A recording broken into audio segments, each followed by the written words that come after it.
Mr. Chair, I rise today in strong support of H.J. Res. 140 to reverse Public Land Order 7917, which enacted the Biden administration's dangerous mining ban in northern Minnesota.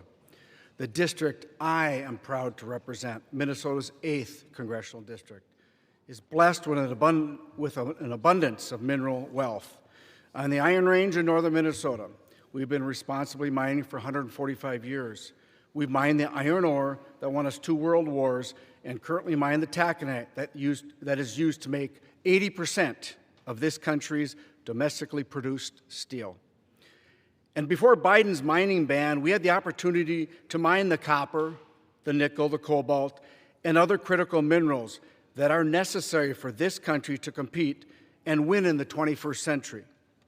That's because northern Minnesota is home to the Duluth Complex, the largest untapped copper-nickel deposit in the entire world.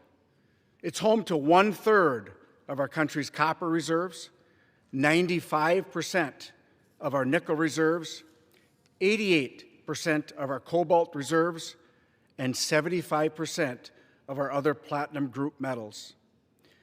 Public Land Order 7917 locked up the Duluth Complex and ended this opportunity that we had. This PLO withdrew 225,504 acres. That's nearly 250,000 acres in the Superior National Forest, which is a working industrial forest where timber harvesting and mining are desired activities. This ban was a 20-year ban, where I will note, again, the Forest Service plan states mining and timber harvesting are desired activities. This PLO sacrificed thousands of good-paying union jobs that would support families for generations, along with billions of dollars of revenue for our schools and state and federal governments, and most importantly, our nation's mineral security. And it didn't only block our access to precious critical minerals, Mr. Chair, it also cut us off from one of the largest and most concentrated deposits of helium, a gas that is necessary in everything from medical and manufacturing equipment to the state of our defense systems. Just like our critical minerals were blocked from responsibly accessing the helium, making the United States more dependent on foreign imports and increasingly Russia's share of the global helium markets. When issuing this ban, the Biden administration even went so far as to state that its purpose was to prevent mineral and geothermal exploration and development. And when former Secretary of Interior Deb Haaland testified before the Appropriations Committee following the withdrawal, she stated, and I quote, "I didn't think there were any critical minerals there," end quote. The Secretary of Interior had no idea that the biggest copper-nickel find in the world was in northeastern Minnesota, where she banned mining. It was a dangerous, purely political decision that disregarded the science and disregarded the facts.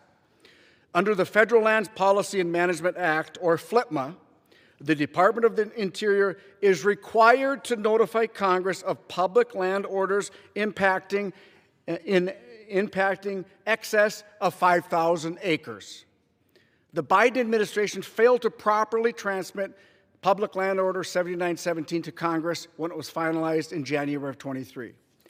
Public Land Order 7917 implemented a broad policy that hinders access to American resources, and is wholly detrimental to our nation's national and mineral security. It is exactly the kind of action Congress intended to review under the Congressional Review Act. H.J. Res. 140 would overturn this mining ban under the CRA and allow important proposed mining and helium development projects to continue through the regulatory and permitting process, which they will have to complete at both the state and federal levels before moving forward. Mr. Speaker, this CRA will not greenlight any proposed project. All it does is remove the dangerous, misguided ban that stops us from considering any project. This ban disregarded the science. It disregarded the facts. Lifting this ban will simply allow the science and the facts to prevail. I urge my colleagues to support HJ Res 140, and I yield back. Gentleman from Arkansas reserves the balance of his time. Gentleman from California.